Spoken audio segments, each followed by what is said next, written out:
Hello everyone and welcome to Word of Mouth. For those of you who do not know, Word of Mouth is an adult story time presented by the Juliet Hampton Morgan Memorial Library. My name is Andrew and I'll be reading one story for you today. I'll be reading Little Girl Lost by Charles de Lint. If you enjoyed today's reading and would like to watch the next program, Word of Mouth is broadcast on the first and third Thursday of every month at 12:10 p.m. Central Time.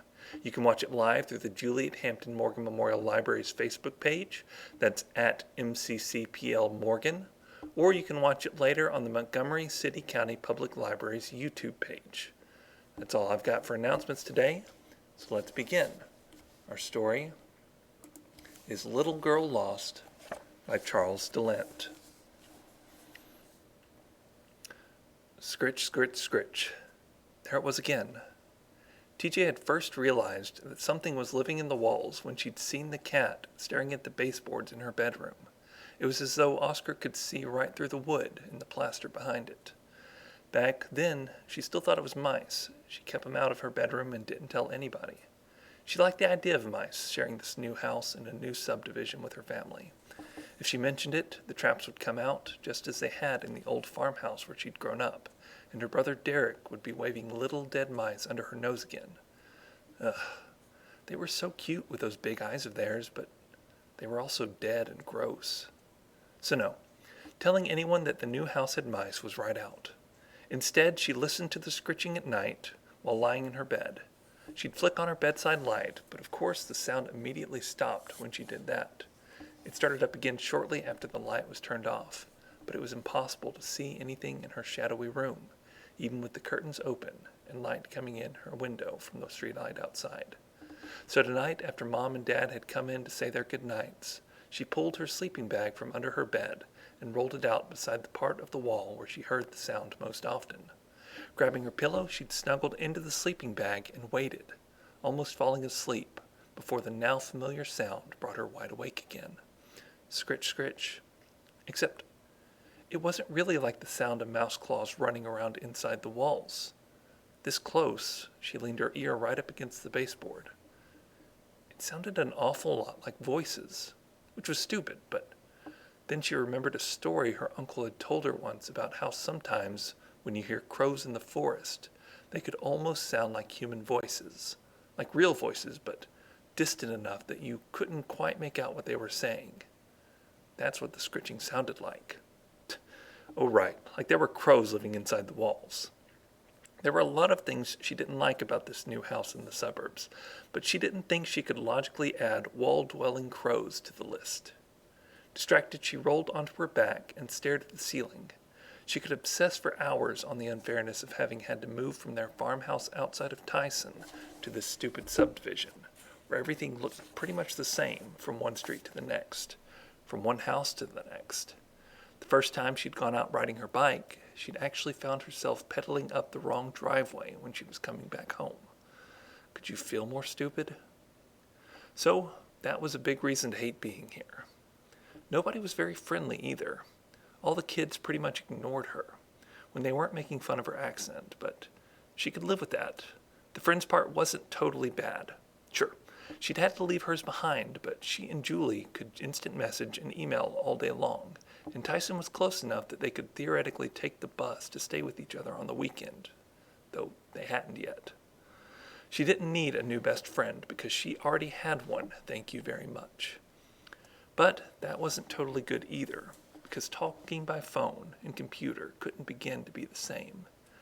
Not when they used to be able to simply cut across the cornfield and just be at each other's house. She missed that. She missed the farm, but most of all she missed Red, her handsome, sweet-tempered, mischievous Red. Technically it had been the perfect horse, but she'd had to give him up. That was what was so totally unfair. So maybe it wasn't her parents' fault. She didn't understand much about the stock market except that if you had your money in the wrong kind of investment, you could end up losing it all if the market crashed, which was what had happened to them. But shouldn't you be able to see that coming? Apparently not. Apparently you could lose all your savings and your family home and have to start over fresh again, where you were supposed to put on a good face, put your best foot forward, and soldier on. even when it meant you'd lost the most important thing in your life. When you hadn't lost so much, dealing with it wasn't so hard. Mom was happy with her new job at the hospital. Dad didn't seem to mind going to an office every day instead of working out of the spare room the way he'd done pretty much forever. Even stupid Derek was happy, because now he was in a place where he could start up a real band, and there were clubs where he could play. He already had a new bunch of friends, though obviously no loyalty to the old ones the way she did. Red mattered to her. Julie mattered to her. Did anyone ever consider her feelings? Of course not. She was only 14. No one cared about what she thought. It was all, "You'll make new friends," like her old ones weren't important. Or, "We can't afford to board Red, TJ. Maybe in a couple years we can get you a new horse." But a new horse wouldn't be Red.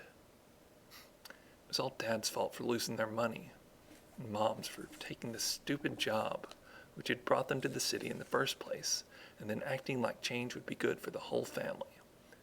And Derek's for being so happy to live here. She could feel the tears welling up behind her eyes like they always did when she thought of her beautiful Red, like they did when she was just feeling sorry for herself instead of embracing life's challenges, as Mom would say. Well, she had every reason to feel sorry for herself. Scritch, scritch. The sound brought her back. She wiped her sleeve against her eyes and turned to stare at the wall.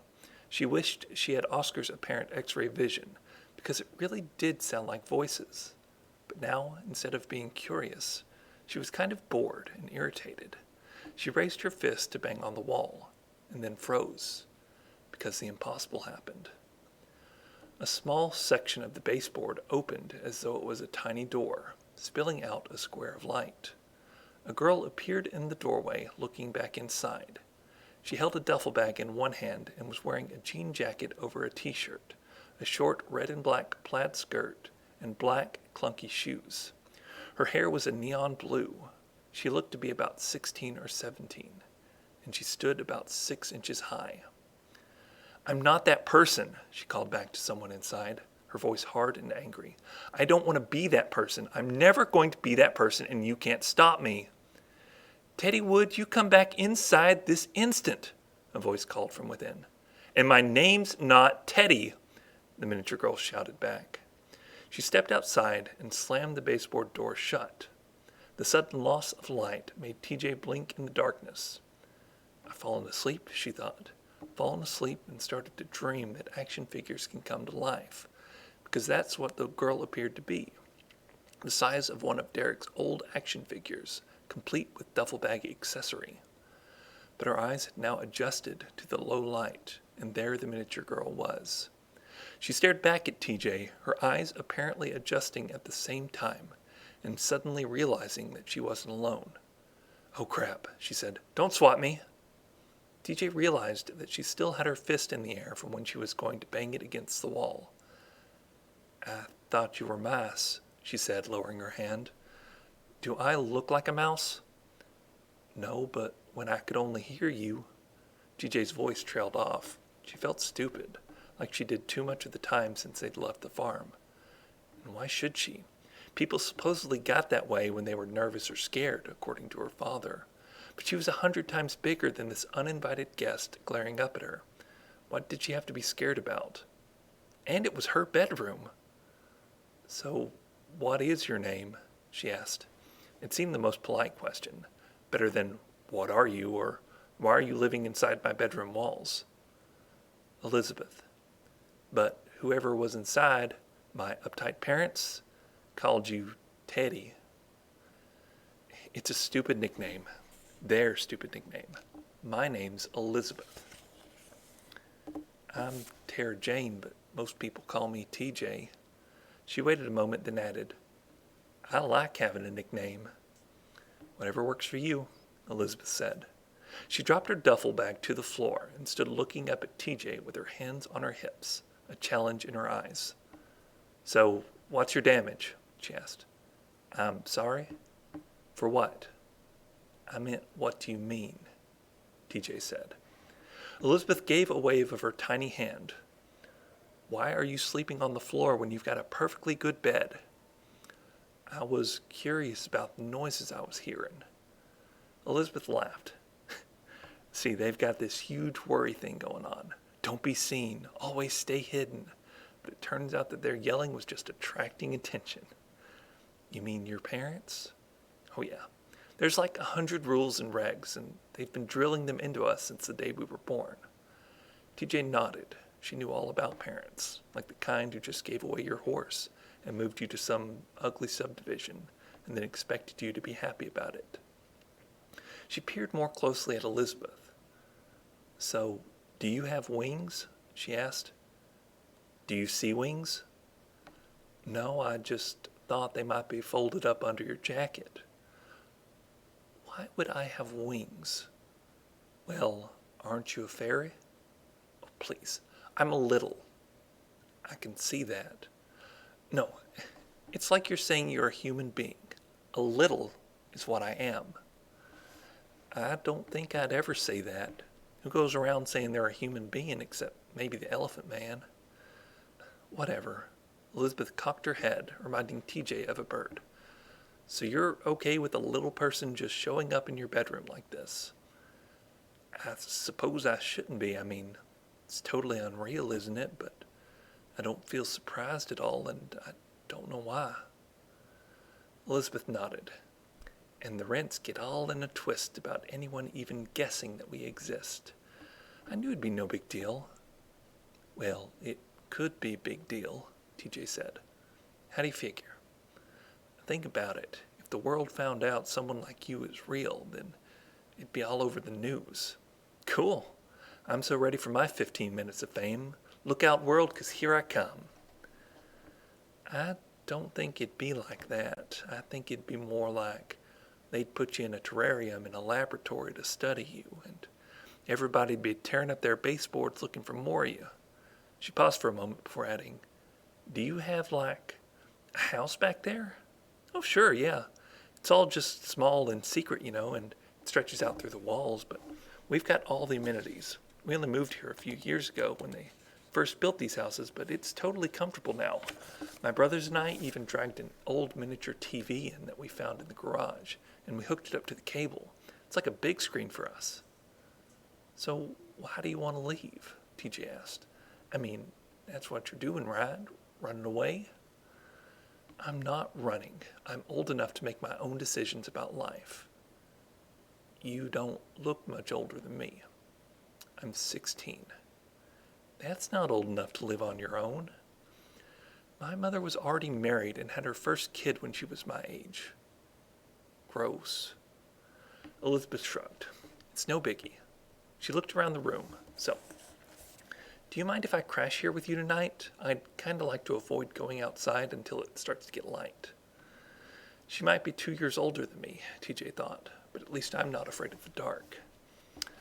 I like it outside at night, she said.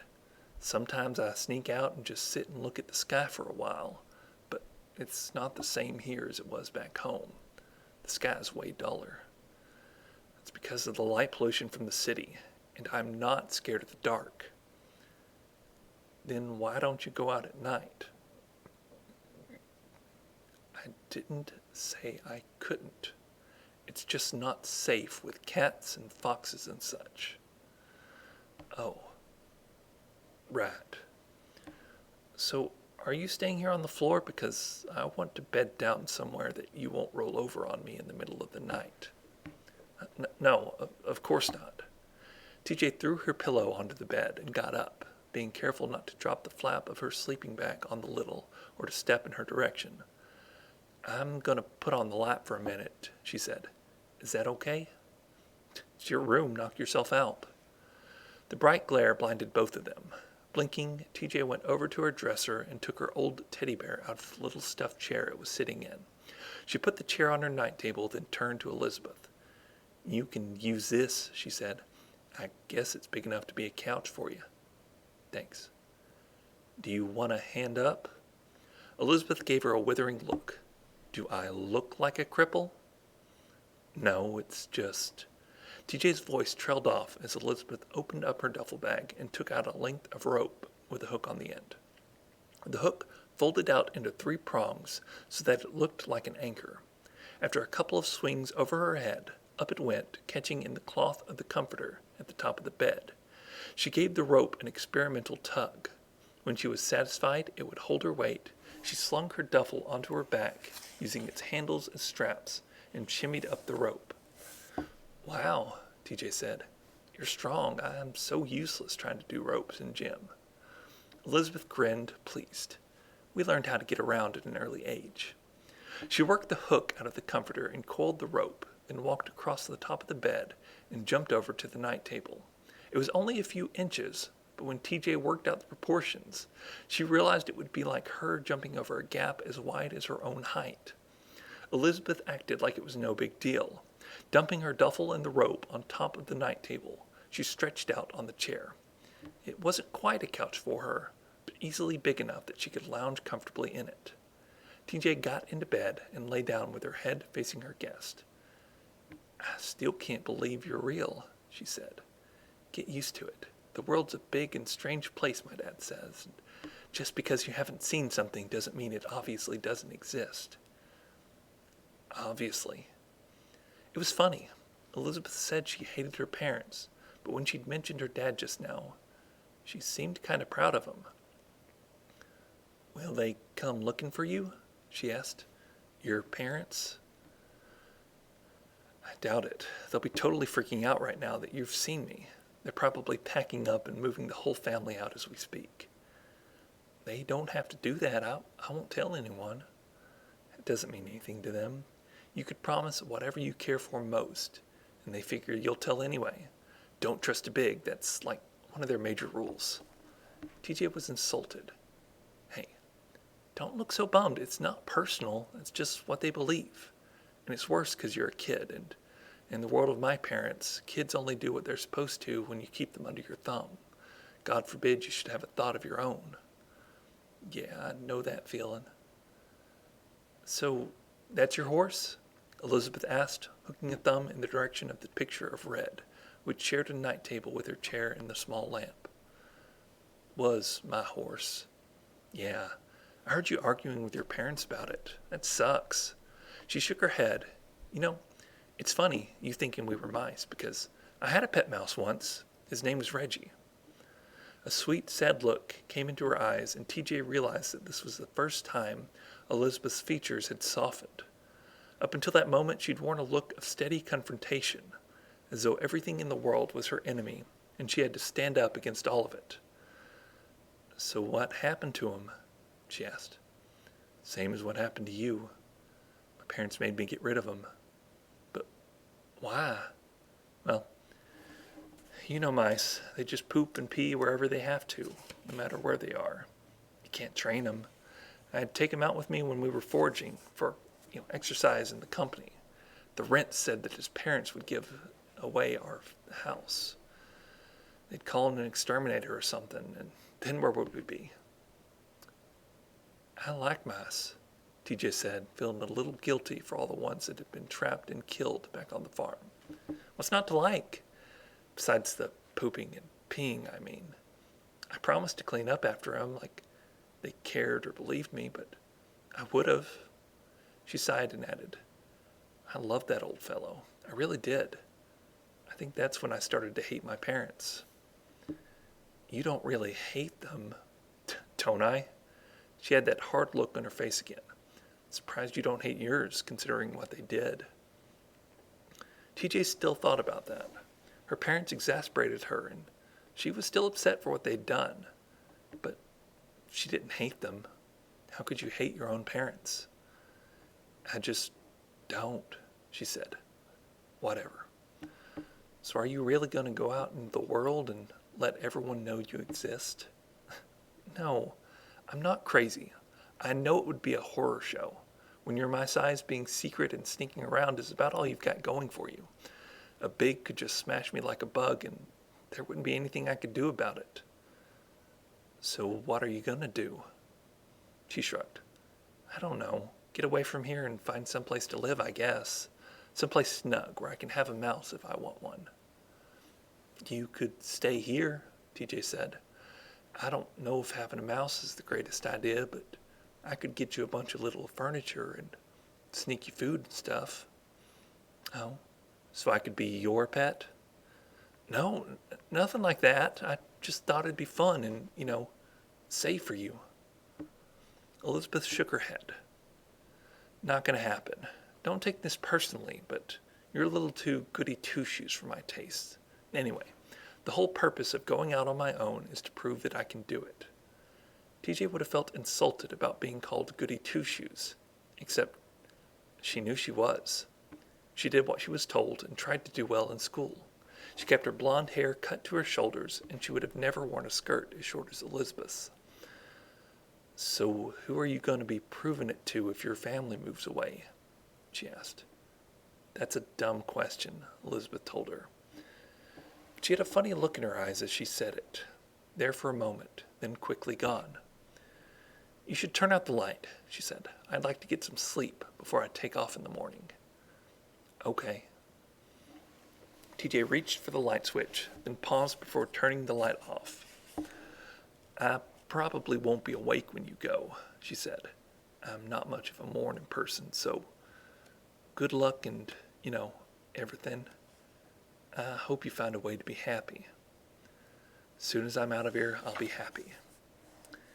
And if you want to leave your family a note or something to let them know that I really won't tell, you should so that they won't move. Like they'd ever listen. Right. Well, good night. Sure. Can you get that light? TJ flicked the switch and the room plunged into darkness. Just before she fell asleep, she thought she heard Elizabeth say softly, "But just because you're a goody two-shoes doesn't mean I don't think you're okay." But maybe that was only because it was something she wanted to hear. TJ awoke to find that Saturday had started much earlier without her. The sun was already well above the horizon. She looked at her night table. There was no Little sleeping in her Teddy's stuffed armchair. There was no Little anywhere to be seen, nor any sign that there had ever been one. That's because you were dreaming, she told herself. But it certainly felt as though it had been real. She lay in bed for a while, remembering that punky 6-inch tall Elizabeth, with her neon blue hair and enough attitude for a half-dozen full-size girls. It would have been cool if she had been real. After a while, TJ got up and turned on her computer. While she waited for it to boot up, she knelt on the floor where in her dream, a door had opened in the baseboard. She couldn't see any sign of it now, except maybe there. But that was probably only where one board had ended, and another had been laid in. When she returned to her computer, she went online and Googled the word Little. Her screen cleared, and then the first 10 entries of 215 million appeared on her screen. Well, that hadn't been a particularly good idea. She tried refining the search by adding people, and got links to toy lines, the Little People of America site, an archaeological news report on the finding of the remains of a miniature woman on an island in Indonesia. Except, since her head was the size of a grapefruit, she wasn't exactly tiny. TJ scrolled through a few more pages, but nothing was useful, even if there were only some 47 million hits this time. Little Magical People got her 37 hits that were closer to what she was looking for, but nothing that resembled Elizabeth. What? She asked herself. You were expecting something from a dream to show up on the net? She tried Littles, and it was no help either. Finally, she tried Little People Living Behind the Baseboards, and was surprised when something came up. A site called Fairies, Ghosts, and Monsters. It sounded pretty Game Boy useless, but she clicked through anyway. It turned out to be run by a professor who used to teach at one of the local universities and contained an odd mix of stories and scholarly essays. She found the Littles a few pages in, under Miniature Secret People. The articles cited literary references like Gulliver's Travels and Mistress Masham's Repose, the borrowers of Mary Norton's books, the brownies from Sunday comic strips that was long gone, and the Smalls from a book written by some old English guy named William Dunthorne. There were 2 anecdotal entries, both about little people who lived behind the baseboards. One talked about pennymen, who turned into pennies when people looked their way. And then there were the Littles. The way they were described seemed very close to what Elizabeth had told her. There was even a children's picture book about them, The Traveling Littles, written and illustrated by someone named Sherry Piper, who, like the professor whose website this was, also lived in town.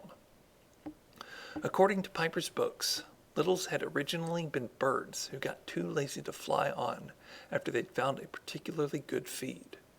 Eventually they lost their wings and became these little people who had to live by their wits, taking up residence in people's houses, where they foraged for food and whatever else they needed. She Googled the author, but the only links that came up were to eBay and used bookstores. Apparently the book was long out of print, although she had written a number of others. None of those seemed to be about Littles. At least, she couldn't tell from the few links she clicked on to get more information. She made a note of the author's name and the title of the one relevant book so that she could look them up at the library, then went to have a shower and some breakfast. When she came into the kitchen, her mother was just about to let Oscar out the back door. "Don't let him out!" TJ cried. What if he came upon Elizabeth's scent and tracked her down to where she was hiding? Her imaginary scent, the logical part of her corrected. "Why ever not?" her mother asked. "Because I want to brush him first." Her mother gave her a look that said, "When have you ever willingly brushed the cat?" "Can you just leave him in?" TJ asked. "Just until I've had breakfast and can brush him." "Stop you from taking on responsibility?" her mother asked. "Not this, Mom." Ha ha. But her mother left the cat inside. Oscar complained at the door, then shot TJ a dirty look, as though he was well aware of who was responsible for his lack of freedom, before he stalked off down the hall. TJ poured herself some orange juice and took a box of cereal from the cupboard before joining her mother at the kitchen table. "We are almost out of milk," her mother said. "Better use it before your dad gets up and takes it for his coffee." "I will." "So what has got you up so early? Surely not just to brush the cat." Saturday morning, everyone in the house slept in except for TJ's mother. Back on the farm, TJ had gotten up early too, but she didn't have Red to look after anymore, and so had gotten into the habit of staying up late at night and sleeping in as long as possible. TJ shrugged. "Maybe I'm turning over a new leaf." "Well, I'm happy for the company." TJ shook cereal into her bowl. She turned over at her mother as she reached for the milk. "So, when you were a kid," she said, "did anyone ever take away something from you that you really, really cared about?" Her mother sighed. "Please, TJ, I know you feel terrible about having to give up Red. Believe it or not, I feel terrible about it too, but we have to move on." "No, I didn't mean that. I was just wondering about you. What did you do? How did you move on? Did you make up some imaginary 6-inch-high Littles to help you cope?" she added to herself. "Why are you asking me this?" "I don't know. TJ knew she couldn't talk about the Littles. For one thing, she'd promised not to. For another, her mom would think she was nuts. So she improvised. "It's just that there was this girl in the park yesterday," she said. "And we got to talking about, stuff, and it turns out she was running away from home because she hates her parents. And the reason she hates them, or at least the main one, I guess, is they made her get rid of her pet dog that she had forever. So I was wondering, what's her name?" her mother asked. "We need to tell her parents." "Mom, we can't do that. It's not our business." Her mother shook her head. "Sometimes we have to involve ourselves in other people's lives, whether they want us to or not." "Well, I don't know anything about her. I don't even know if she lives around here. I just met her in the park, and she was already on her way. TJ, this is serious." "I know, but it's something that's already done. And that wasn't the point of it anyway." Her mother studied her for a moment. Do you hate us? She asked. TJ shook her head. I get mad whenever I think of how you made me lose Red, but I don't know. It's not like I'd make me hate you. Thank God for that. Not like I hate living here. We've been through the why of it 100 times. I know. I was just mentioning it, since you brought it up. Her mother gave her a look. Okay, TJ said. So I did. But you still didn't answer my question. What exactly are you worried about? That I'll end up hating you like this Elizabeth does her parents. So that's why I was wondering if something like this had ever happened to you. No, her mother said. It never did, and don't think either your father or I are even remotely happy that things have turned out this way. We know how much you love that horse. Red. Its name's Red. TJ had to look down at her cereal and blink back the start of tears. Her mother's hand reached across the table and held hers. I know, sweetheart, she said. I really am sorry, I guess. And I don't think you'll start hating us, at least. I hope to God you won't, because that would be just too much to bear. But if we can still have a talk like this, then I think we're okay. Except they weren't, TJ thought. At least, she wasn't. She didn't hate her parents, but that didn't help the big hole in her chest where Red used to be.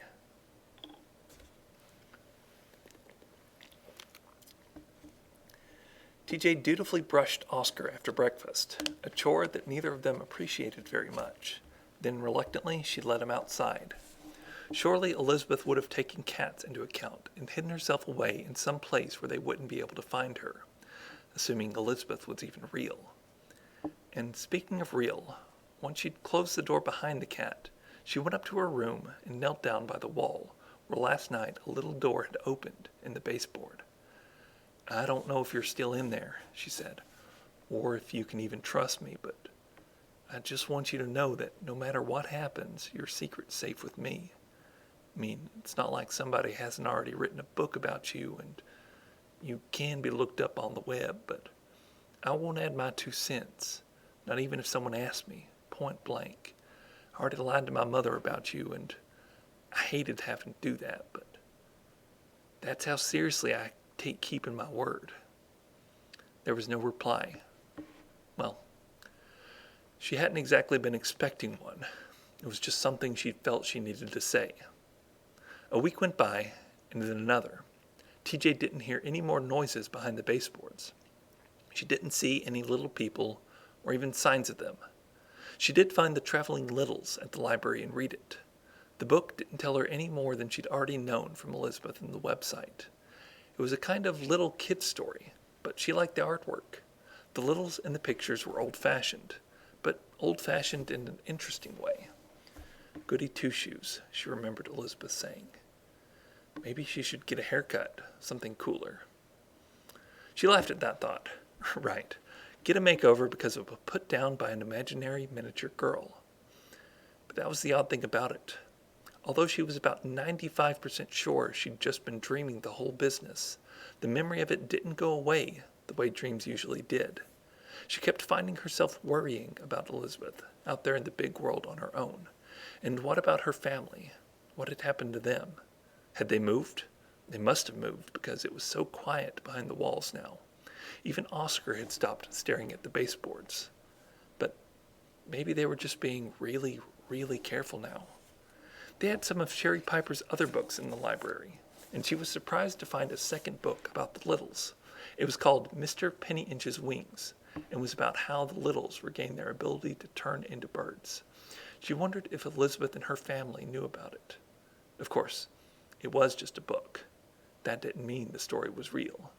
It didn't even mean Littles were real, just that someone was writing about them. She was true to her word and never said anything to anyone. The only time she felt guilty was when she was talking on the phone to Julie. They'd never had secrets before, and now she had a big one. Maybe this was what happened when best friends were separated by distance. You started keeping things to yourself. Then you started calling each other less. And then finally, you stopped being best friends. She hoped that wasn't going to happen, but there'd already been a day last week when she hadn't phoned or messaged Julie. The thought made her feel sad and sent her into a whole blue mood that started with Julie and took her all the way back to the memory of the day they'd had to walk Red into the horse trailer and take him to his new home. The closest she came to telling Julie was a week after she'd had her encounter with Elizabeth, when they were on the phone. "Have you ever seen a fairy?" TJ found herself asking. "Oh, sure. Duncan's father's supposed to be one." "Really?" "That's what Melissa told me, but you shouldn't call them that. Just say they're gay." "No, I meant a real fairy." Julie started to laugh. "What, with little wings and everything? God, what's that city doing to you? I thought only country bumpkins like me were supposed to believe in things like that." "I still feel like a bumpkin." "So, does that mean you believe in fairies?" Julie asked. Elizabeth hadn't had wings, TJ thought, so technically she couldn't be considered a fairy, and there was no need to lie. "Of course I don't," she said. "So, are there any cute guys there or what?" "There's lots of cute guys. They just never think I'm cute." The dummies. Totally. TJ had taken to brushing Oscar on a regular basis. It had started out as a continuation of her cover-up that first morning when Elizabeth had run away. But now they'd both come to enjoy it. TJ would sit with Oscar out on the back porch, where the view of the one maple and 3 spruce in the yard let her pretend she was still back on the farm. At least, it looked as though that way if she looked up into the branches, instead of across at the neighbor's backyard.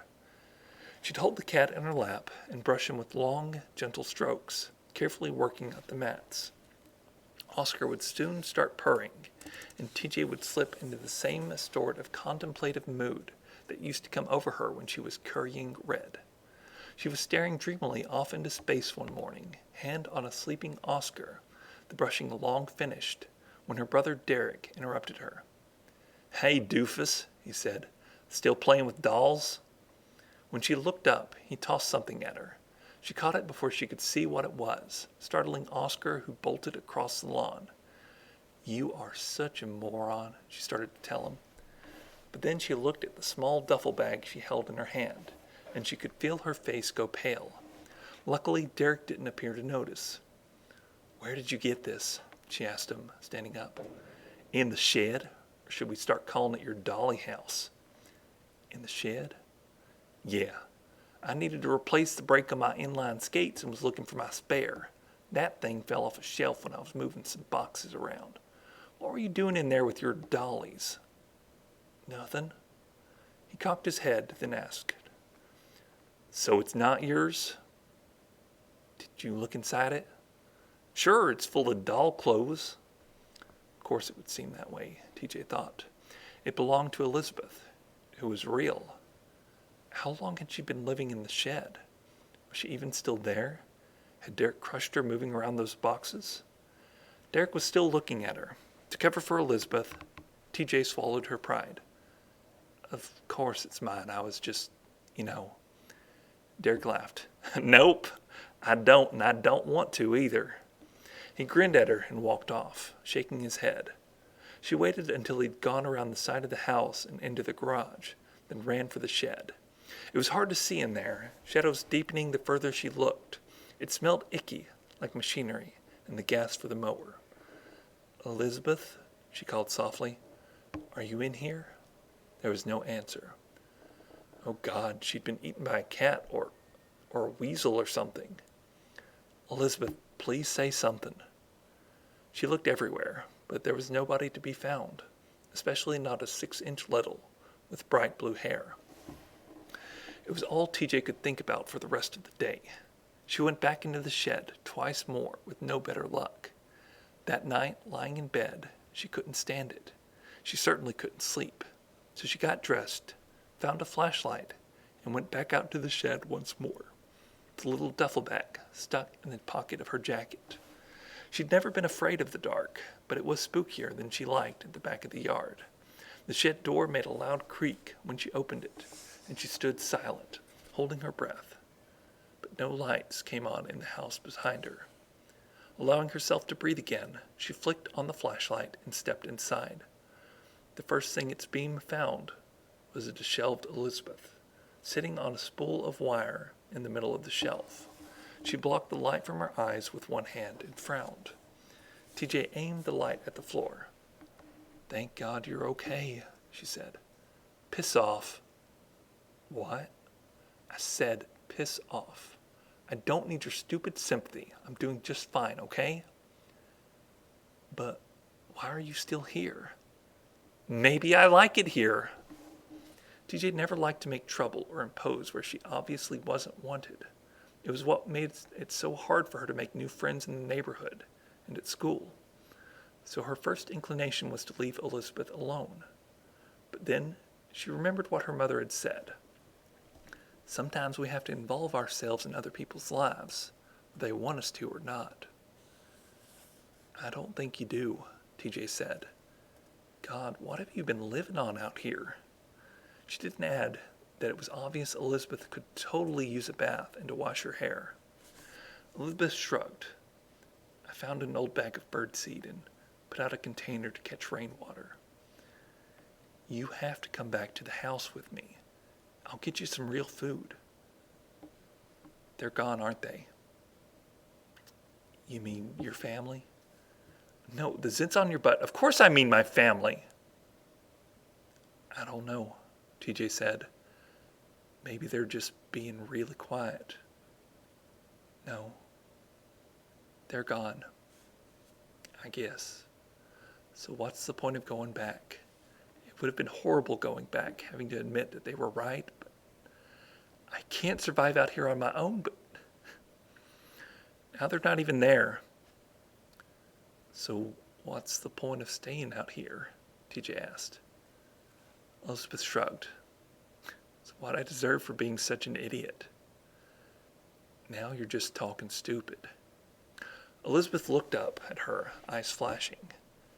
"Remember what I said when you came in?" she asked. "Why don't you just do it? Piss off and leave me alone." TJ didn't move. "Look," Elizabeth said, "you have no idea what it's like being me. Not having friends, living somewhere you don't want, with people who don't understand you. Okay, so don't pretend you understand and can somehow make it better." "You are so full of crap," TJ said. "What? You act so brave, but here you still are hiding out in my shed. You don't think I'd go if I could? But the night's full of owls and cats, and the day's full of hawks and dogs and more cats. The few times I've tried to get away, I almost got eaten alive. So what? You think you're the only person to feel scared or alone? Do you think I have all kinds of kids falling over me, wanting to be my friend? Do you think I don't miss the farm in red? At least you're a normal size. Oh yeah, that makes it all real easy." Elizabeth glared at her. "So what's your big point?" "God, you're such a piece of work," TJ snapped. "I should just wrap some tape around that big mouth of yours, stick you in a padded envelope, and mail you somewhere." Elizabeth's eyes widened a little, and then she actually smiled. "Wow," she said.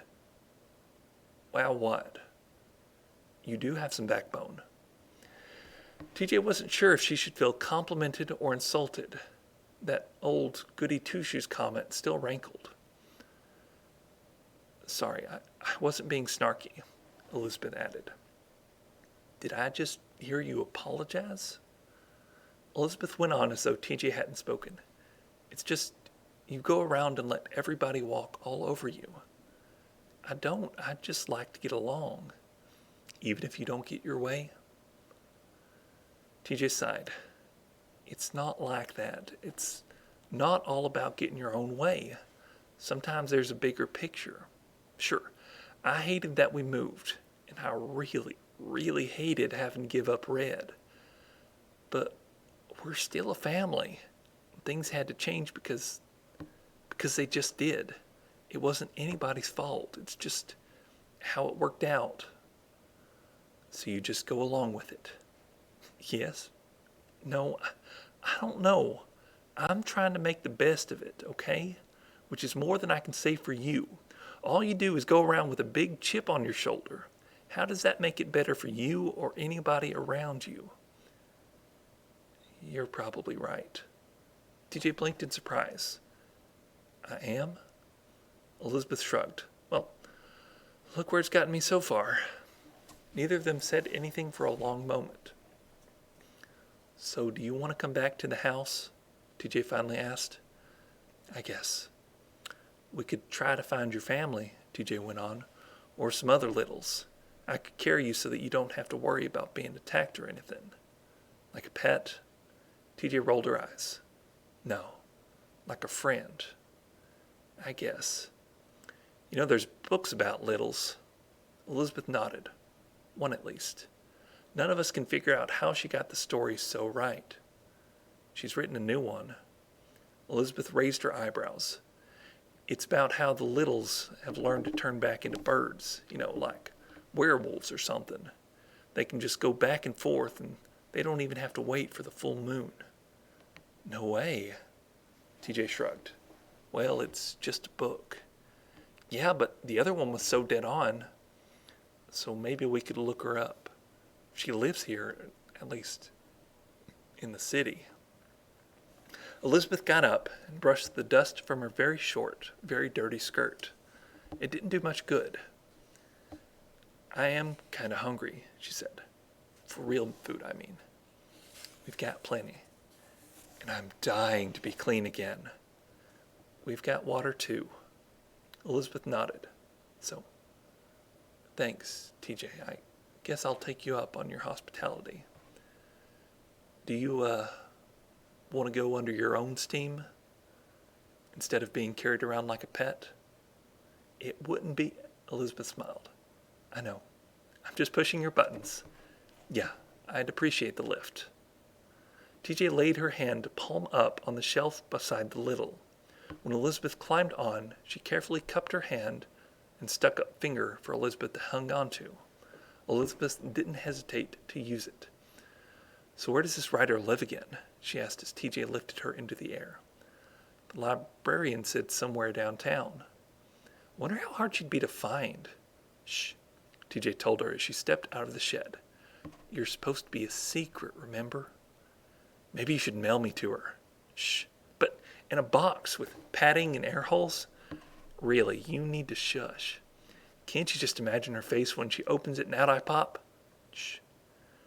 But they couldn't stop giggling softly as they made their way back into the house. That's the end of today's story. I hope everyone has enjoyed it as much as I enjoyed finding and reading it. We'll be back next week, or not next week, I'm sorry, 2 weeks from today, on December 3rd. We'll be reading a story called Winter Moon Wish by Sharon Shen. I hope you join us then. Have a great day.